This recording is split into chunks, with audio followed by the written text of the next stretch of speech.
Bismillahirrahmanirrahim. Assalamualaikum warahmatullahi taala wabarakatuh. Bersama dengan saya Cikgu Superman untuk kelas Pendidikan Islam tahun 4, tajuk Utusan yang Mulia, muka surat 91. Macam biasa murid-murid siapa malas, saya akan rutan. Jom kita belajar bersama-sama. Rujuk buku teks, okey. Rasul ibarat bulan purnama, cahayanya terang seluruh alam, menyinari kehidupan kita semua menuju jalan kejayaan. Okey, hari ni kita nak kenal, kita nak tahu beza di apakah perbezaan di antara Nabi dengan Rasul. Okey, perbezaan antara Nabi dengan Rasul. Okey, jom kita tengok. Okey, apa beza dua ni? Okey, tengok muka surat 92. Nabi dan Rasul atas ni, okay? Maksud Nabi. Okay. Nabi ialah seorang lelaki yang dikurniakan wahyu untuk diamalkan dan tidak diperintah menyampaikan kepada orang lain. Itu maksud Nabi.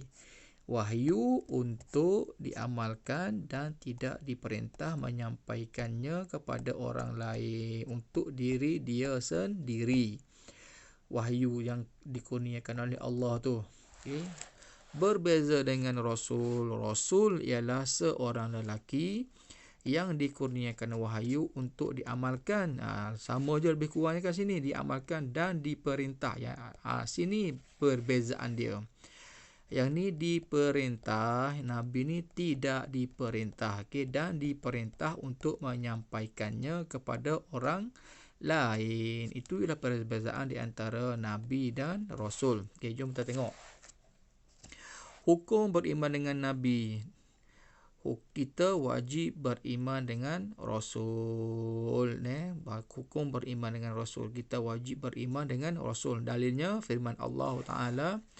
Bismillahirrahmanirrahim. Ya ayyuhallazina aminu billahi wa rasulih. Surah An-Nisa. Maksudnya, wahai orang-orang yang beriman. Siapa beriman ni? Kita lah orang Islam ni kan. Tetapkanlah iman kamu kepada Allah dan Rasulnya. Okay, ini dalil. Dalil ni bukti. Dalil ni maksud dia bukti. Bukti ni daripada Al-Quran. Wajib beriman dengan Rasul. Okay, iman kamu kepada Allah dan Rasulnya. Kita tengok. Lihat. Okay, lihat dan ingat. Kita ada berapa Rasul. Kita ada berapa orang Nabi yang perlu kita ingat. Adam, Idris, Nuh, Hud, Saleh, Ibrahim, Lut, Ismail, Ishaq, Yaqub, Yusuf, Ayub, Syuaib, Musa, Harun, Zulkifli, Daud, Sulaiman, Ilyas, Yunus, Zakaria, Yahya, Isa, wal akhiru khatimul anbiya, Muhammad al-Mustafa. Okay. Ni ialah 25 Rasul yang kita wajib ingat. Okay. Sedap tak suaranya? Suara nyanyi tadi. Okay, mesti sedap kan? Okay. 25 Rasul kita wajib ingat. Okay.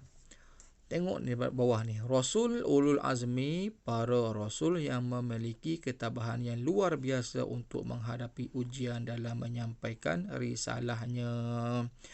Rasul ulul azmi ni Rasul yang kuat menerima ujian dalam menyampaikan dakwah ataupun risalahnya tu. Mereka ialah Nabi, ingat, Nuh, Ibrahim, Musa, Isa, dan Nabi Muhammad. Berapa semua? Nabi Nuh, Nabi Ibrahim, Nabi Musa, Nabi Isa dan Nabi Muhammad. 5 orang ni yang digelar sebagai ulul azmi. Nuh, Ibrahim, Musa, Isa, Muhammad. 5 orang ni.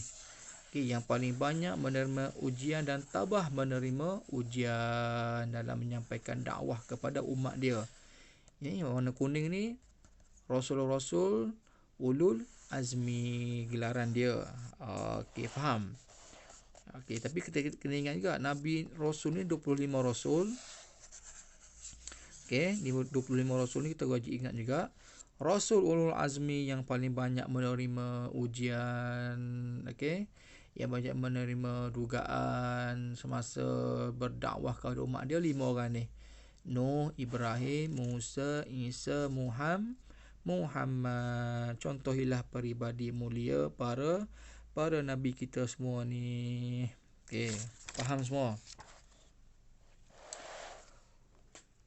Peranan Rasul menyampaikan wahyu Allah, okey, daripada malaikat Jibril datang kepada Rasul.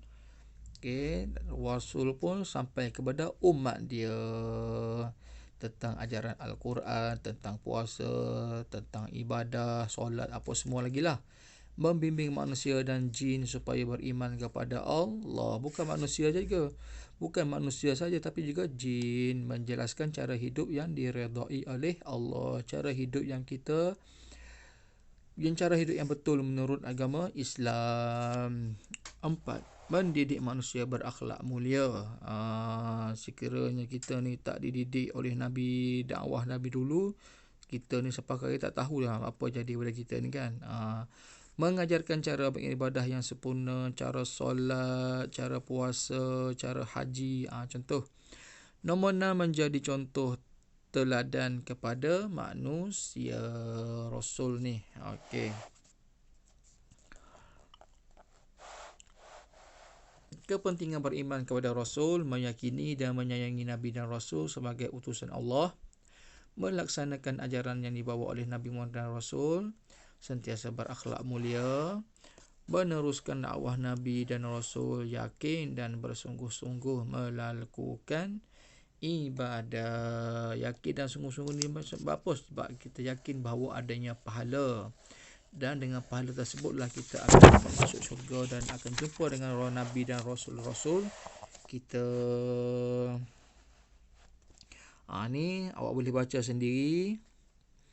Tindakan sebagai bukti keimanan kepada Rasul. Kita perlu apa? Sentiasa mengamalkan ajaran Rasulullah, menelusuri sirah kehidupan Nabi dan Rasul, sentiasa mendalami kehidupan Rasul, baca buku-buku ataupun kitab-kitab yang dulu yang lama kan sebagai sumber rujukan.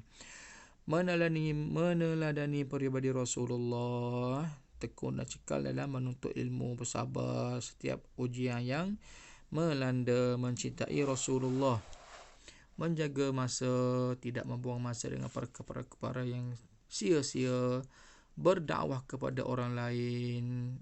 Kita pun boleh berdakwah juga, ajak orang buat kepada kebaikan. Okey. Ni sedikit rumusan Rasul utusan Allah untuk menyampaikan wahyu dan petunjuk. Kita pasti akan berjaya di dunia dan akhirat sekiranya mengikuti ajaran yang dibawa oleh baginda sallallahu alaihi wasallam. Okey murid-murid, sekian saja daripada saya untuk hari ini. Saya akan bagi latihan dalam Google Form dalam grup kelas nanti. Hantar kepada ustaz atau ustazah masing-masing untuk direkod. Okey, jumpa lagi pada kelas yang akan datang. Assalamualaikum warahmatullahi taala wabarakatuh.